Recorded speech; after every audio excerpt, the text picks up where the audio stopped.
warahmatullahi wabarakatuh. Perkenalkan, nama saya Queen Latifah dengan NIM 12300210023.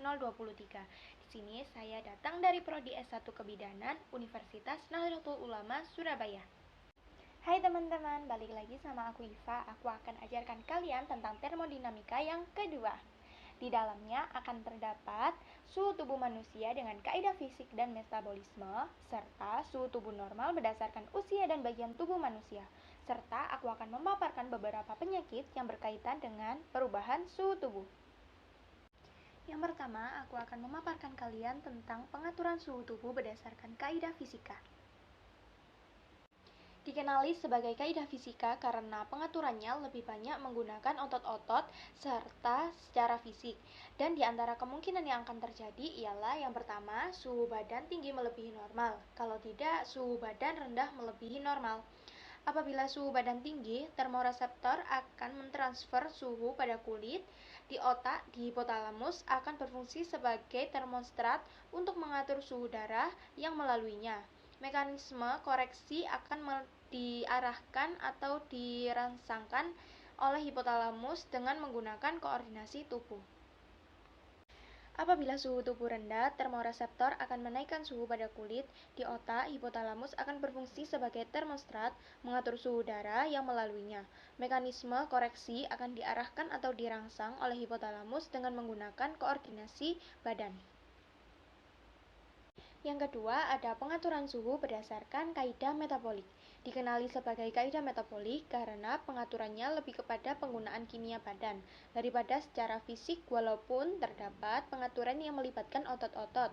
Kawalan ini melibatkan peranan yang pertama ada otot rangka, yang kedua ada kelenjar adrenal, yang ketiga ada kelenjar tiroid. Dalam keadaan sejuk, hipotalamus akan mengatur otot rangka untuk vaskontruksi secara aktif. Hal ini akan menyebabkan seorang menggigil dan meningkatkan suhu badan. Pada saat yang sama, kelenjar adrenal akan mensekresi hormon adrenalin dan noradrenalin. Sedangkan kelenjar tiroid akan mensekresi hormon tiroksin. Semua hormon ini bertujuan untuk meningkatkan suhu badan dengan cara meningkatkan metabolisme tubuh. Dalam keadaan panas, aktivitas otot rangka akan berkurang. Begitu juga dengan sekresi hormon-hormon tertentu oleh kelenjar adrenal dan kelenjar tiroid akan berkurang. Hormon epinefrin dan epinefrin bertindak dengan satu, meningkatkan kadar detak jantung dan kadar pernapasan. Yang kedua ada meningkatkan tekanan darah. Yang ketiga ada meningkatkan metabolisme badan. Dan yang terakhir ada meningkatkan kadar gula dengan merangsang perubahan glikogen ke glukosa.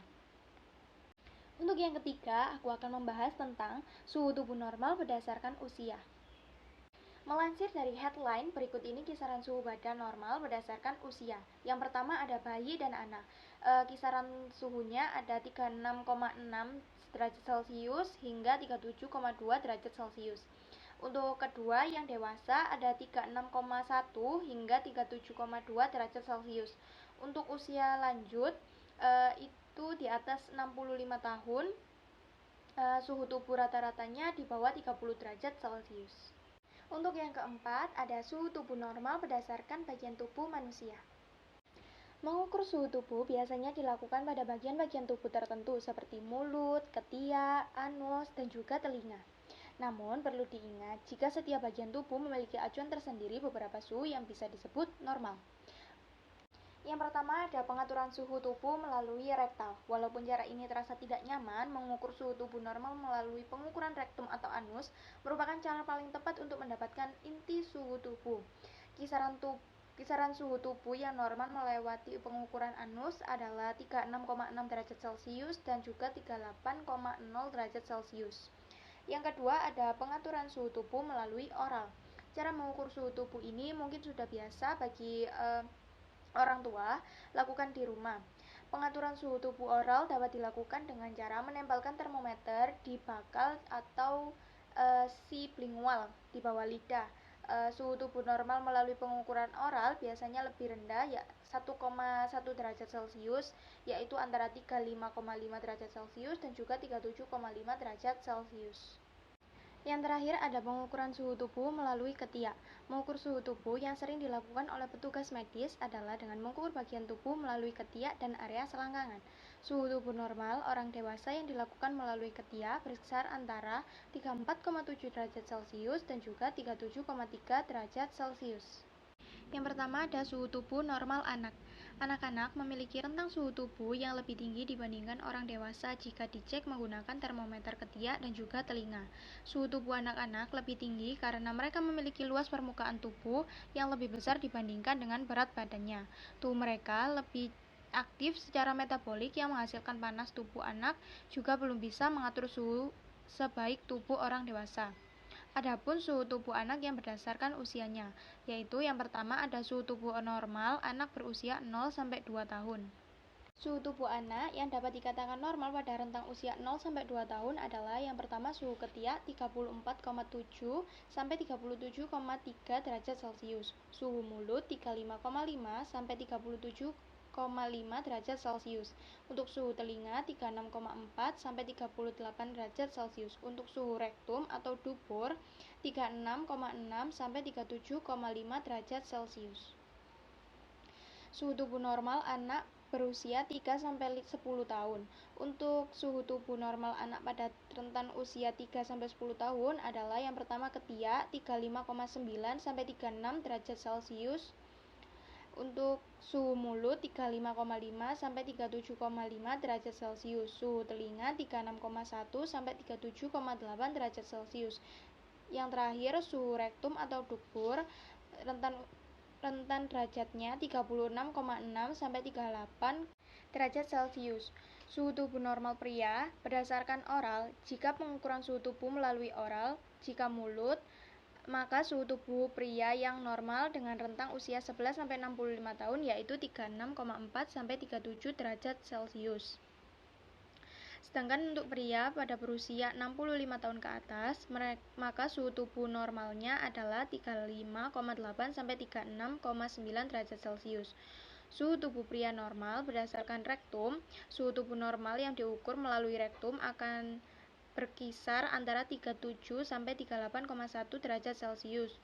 Untuk pria rentan usia sampai 11 sampai 65 tahun, rentan derajatnya 36,2 sampai 37,3 derajat Celcius untuk pria yang berusia 65 tahun ke atas. Selanjutnya, suhu tubuh normal pria berdasarkan ketiak. Untuk suhu tubuh pria, jika diukur melalui ketiak, maka suhu normal pria berusia 11 sampai 65 tahun adalah 35,2 sampai 36,9 derajat Celcius. Untuk pria yang berusia di atas 65 tahun adalah 35,6 sampai 36,3 derajat Celcius. Yang terakhir, suhu tubuh normal pria berdasarkan telinga. Selanjutnya, pengukuran suhu tubuh pria melalui telinga, maka suhu tubuhnya yang dapat dikatakan normal adalah 35,9 sampai 37,6 derajat Celcius untuk pria berusia 11 sampai 65 tahun dan 35,8 sampai 37,5 derajat Celcius untuk pria berusia di atas 65 tahun. Suhu tubuh normal wanita berdasarkan oral atau mulut. Suhu tubuh normal pada wanita jika diukur berdasarkan oral atau mulut berkisar antara 33,2 sampai 38,1 derajat Celcius.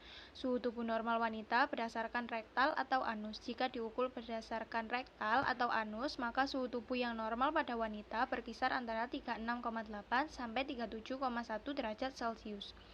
Suhu tubuh normal wanita berdasarkan telinga, sedangkan suhu tubuh normal wanita jika diukur melalui telinga berkisar antara 35 sampai 37 derajat Celcius. Dan yang terakhir ada beberapa penyakit yang berkaitan dengan perubahan suhu tubuh. Yang pertama, ada demam bisa terjadi disebabkan karena mekanisme pengeluaran panas tidak mampu untuk mempertahankan kecepatan pengeluaran kelebihan produksi panas sehingga mengakibatkan suhu dalam tubuh menjadi tidak normal. Yang kedua, ada hipertermia. Hipertermia meningkatkan suhu tubuh sehubungan dengan ketidakmampuannya tubuh untuk meningkatkan pengeluaran panas atau menurunkan produksi panas. Setiap penyakit ataupun trauma pada hipotalamus dapat mempengaruhi mekanisme pengeluaran panas. Yang ketiga ada hipotermia. Pengeluaran panas akibat paparan terus-menerus terhadap dingin mempengaruhi kemampuan tubuh untuk memproduksi panas sehingga akan mengakibatkan hipotermia. Hipotermia diklasifikasikan melalui pengukuran suhu inti. Untuk yang ringan 33 sampai 36 derajat Celcius. Untuk yang sedang 30 sampai 33 derajat Celcius. Untuk yang berat 27 sampai 30 derajat Celcius. Untuk yang sangat berat kurang dari 30 derajat Celcius. Hipotermia aksidental biasanya terjadi secara berangsur dan tidak diketahui selama beberapa jam. Ketika suhu tubuh turun menjadi 35 derajat Celcius, orang yang mengalami hipotermia mengalami gemetar yang tidak terkontrol hingga hilang ingatan, depresi dan tidak mampu menilai. Jika suhu tubuh turun di bawah 34 sampai 34 derajat Celcius, frekuensi jantung, pernapasan dan tekanan darah turun. Yang keempat, ada kelelahan akibat panas. Kelelahan akibat panas terjadi akibat kehilangan cairan dan elektrolit secara berlebihan, disebabkan oleh lingkungan yang terlalu panas. Tanda dan gejala kurangnya volume cairan adalah yang umum selama kelelahan akibat panas. Yang kelima, ada heat stroke. Lingkungan dengan suhu tinggi dapat mempengaruhi mekanisme pengeluaran panas. Kondisi ini disebut heat stroke. Penderita heat stroke tidak berkeringat karena kehilangan elektrolit sangat berat mengalami malfungsi hipotalamus. Heat stroke dengan suhu yang lebih besar dari 40,5 derajat Celcius mengakibatkan kerusakan jaringan pada sel dari semua organ tubuh. Itulah beberapa kondisi penyakit yang disebabkan oleh adanya perubahan suhu tubuh.